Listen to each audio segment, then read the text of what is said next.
자금 유출된다고 했었죠. 뭐 1억 달러가 뭐 유출됐다, 뭐 어쩌다라고 말이 많았는데 7일 만에 자금 유출이 종료가 됐고요. 이더리움 체인에서 8,670만 달러의 순유입이 발생했습니다.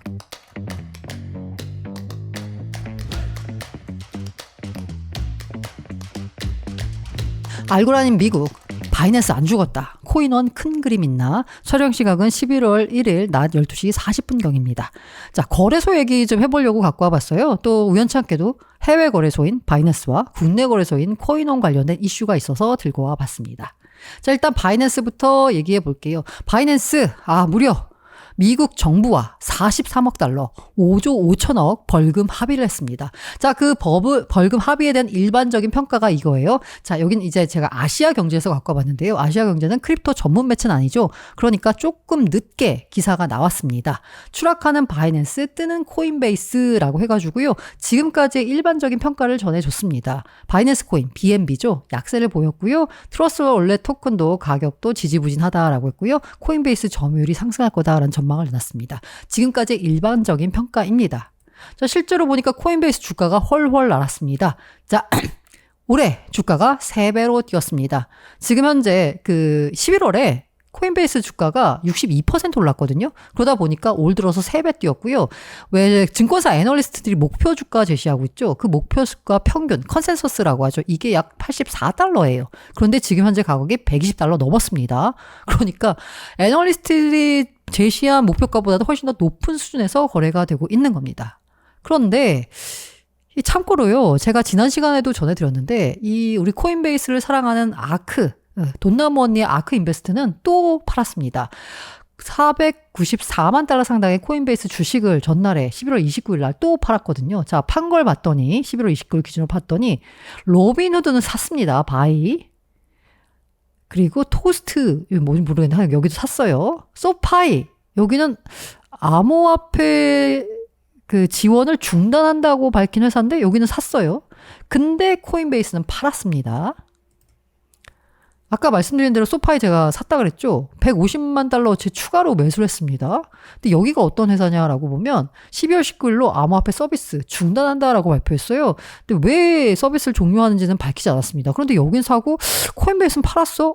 혹시 돈나무 언니가 시장을 안 좋게 보나? 라는 생각이 들고 있죠. 이건 뭔가 표리부동한 거죠. 비트코인 간다며. 그럼 코인베이스도 가야지 왜 코인베이스 주식은 팔고 있지? 라고 해서 의아해 하시는 분들이 있을 텐데, 지난 시간에도 말씀드렸던 것 같아요. 그 얘기를 조금 더 해드릴 텐데, 일단 아크의 성적을 한번 볼게요. 올해 성적 어마어마하게 좋습니다. 네. 이달 아크 ETF가 ARKK ETF가 이달 들어서 31% 올랐습니다. 자, 보니까요. 11월에 1억 5천만 달러를 유치했지만 팬데믹 정성기, 그때 진짜 돈나무는 신이었죠. 한 달에 10억 달러씩 들어왔어요. 근데 이게 웃긴 게 뭐냐면 오히려 펀드 가격이 67% 폭락했거든요. 투자자들이 12억 9천만 달러를 펀드에 쏟아부었습니다.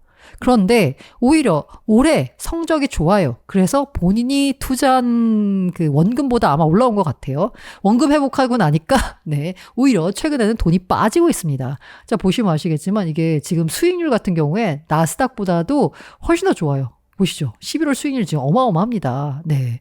근데 이 수익률이 왜 이렇게 좋은 이유는 뭐냐라고 보면 코인베이스 덕분이에요. 코인베이스가 로쿠를 들었는데 코인베이스 로쿠가 다 60% 이상 올랐습니다. 그래서 많이 아크 수익이 좋은 거예요. 그런데 코인베이스를 팔았습니다. 왜 팔았을까? 자, 시장 나쁘게 보는 거 아니에요. 왜? 아크는 여전히 코인베이스 주식의 4번째로 큰 보유자입니다. 지금 3분기에만 150만 주 팔았거든요. 팔았는데도 불구하고 4번째로 큰 보유자예요. 이 얘기는 뭐다? 리밸런싱이었다라고 보시면 될 것 같습니다. 시장에 대해서 안 좋게 본다라기보다는요. 그래서 비싼 걸 팔고 저평가된 걸 샀다라고 보시면 될 것 같아서요. 코인베이스에 대한 혹은 비트코인의 미래에 대해서 아크는 여전히 긍정적으로 보고 있습니다. 자, 이 와중에 출금을 당한 CG 장펑자오 상황은 어떨까요? 라고 했더니 변호인의 연방검사 출신 선임했습니다. 역시 미국도 전관인가 보고요. 뭐 장포자오 돈 많죠. 돈 많으니까 전관 선임했습니다. 도대체 얼마를 줄까 궁금하긴 합니다.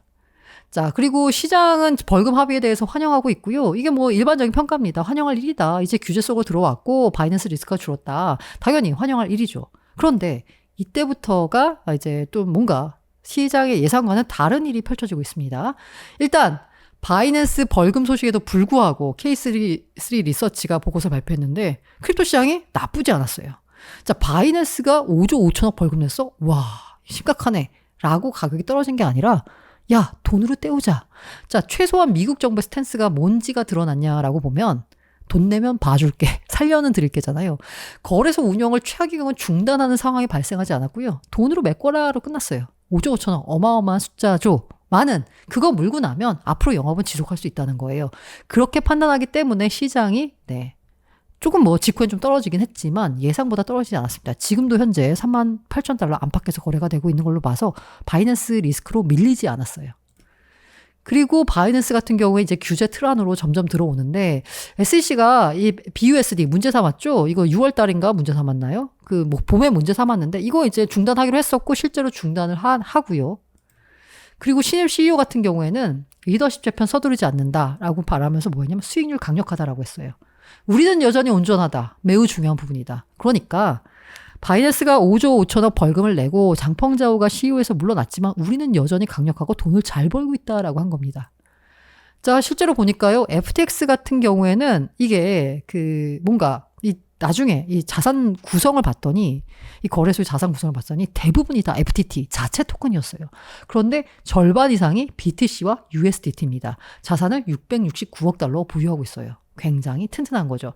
자, 이 자산 보유를 봤더니 OKX, 비트파이넥스, 로빈후드보다도 훨씬 더 좋습니다. 구성이 좋아요.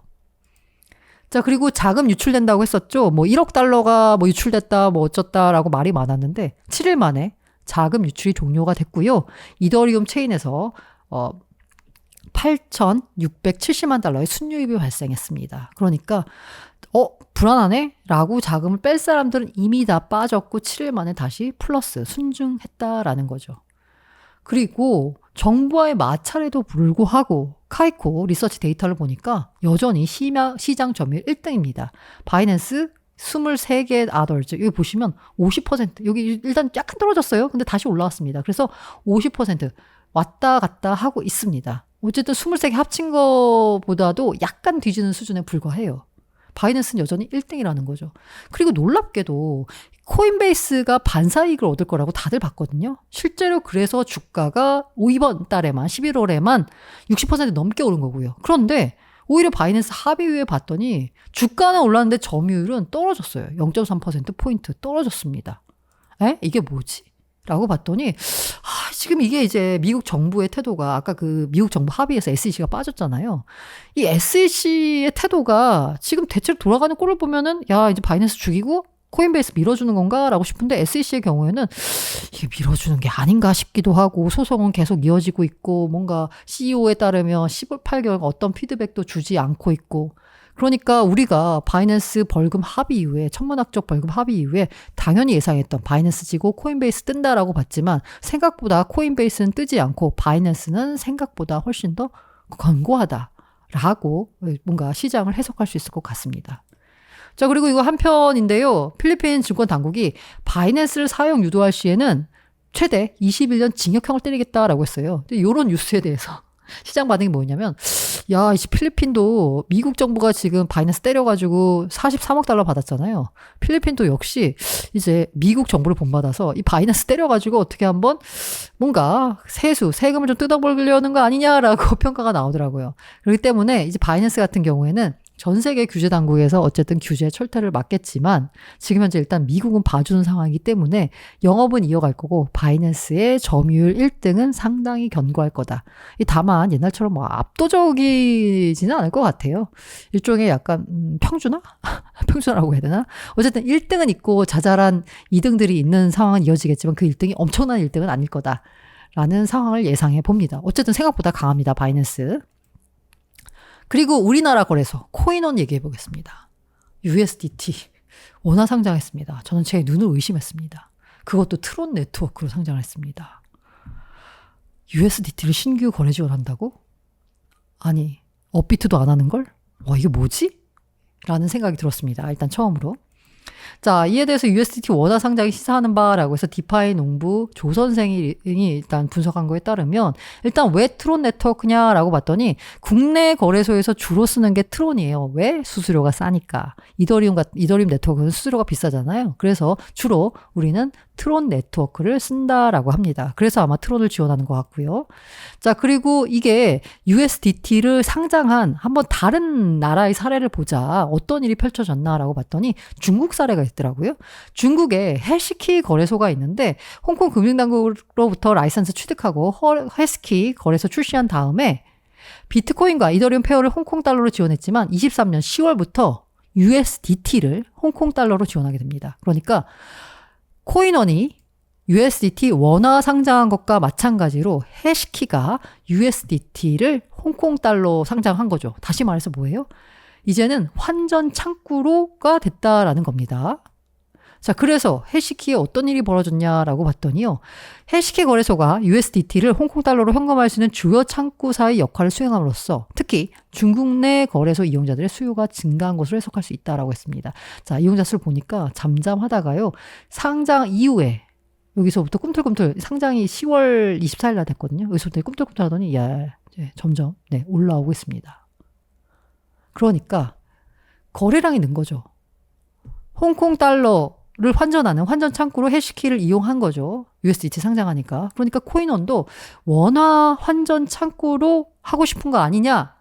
그래서 상장을 한 거다라는 생각이 듭니다. 뭐 당연히 누구나 예상할 수 있는 거고요. 근데 제가 드는 생각은 바로 이거예요. 이건 제 트위터에서 갖고 온 건데 이게 네이선님이 이제 그 USDT 상장의 효과에 대해서 설명해 주셨어요. 설명해 줬는데 저는 이건 뭐 상장 효과는 효과고 이거 과연 코인원이 법적 문제를 해결하고 뭔가 감독 당국과의 뭔가 사전 합의 하에 상장을 한 건가? 의심스럽습니다. 당연히 거래량 증가를 노린 것 같습니다. 이게 한국 같은 경우에는 우리나라 같은 경우에는 법이 있습니다. 하지만 법 위에 보이지 않는 손이 있습니다. 뭐 금융회사로 치면 우리가 흔히 창구 지도라고 하죠. 뭐가 없어. 금융회사 관련 법에는 없는데 창구 지도라고 해서 금융당국이 뭐 하지 마라고 하면 안 합니다. 왜? 했다가는 다른 방식으로 두드려 맞으니까. 그래서 창구 지도 그리고 보이지 않는 손 이런 게 있는데 이 USDT 상장이 법적으로 문제가 없다라고 해도 실제 서비스 운영은 또 다른 문제입니다. 근데 상장을 했어요. 당연히 코인원이 잘 알아보고 했겠죠. 그래서 저는 이거 처음에 상장했을 때 이게 입출금이 안 되겠구나라고 생각을 했어요.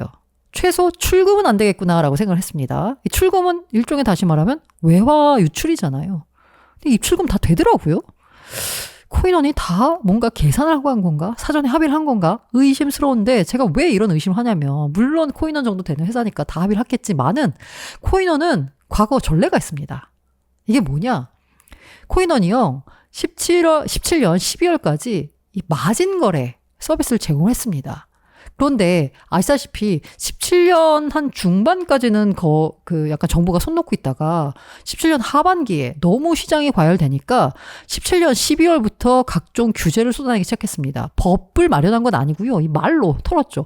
법무부 같은 경우에는 거래소 폐쇄할 수도 있다라는 말까지 했었고요. 그 다음에 금융위원회 같은 경우는 신규 계좌 개설을 뭐 이렇게 막는 식으로 뭔가 규제를 했어요.